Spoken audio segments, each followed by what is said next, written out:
எல்லாமே முடிந்தது என்று என்னை பார்த்து இகழ்ந்தனர்.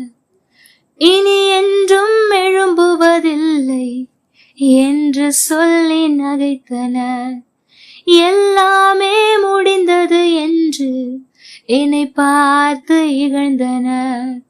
இனி என்றும் எழும்புவதில்லை என்று சொல்லி நகைத்தனர். ஆனாலும் நீங்க என்னை கண்ட விதம் பெரியது. என் உயர்வின் பெருமை எல்லாம் ஒருவருக்குரியதே. ஆனாலும் நீங்க என்னை கண்ட விதம் பெரியது. என் உயர்வின் பெருமை எல்லாம் ஒருவருக்குரியதே. நீர் மட்டும் பெரு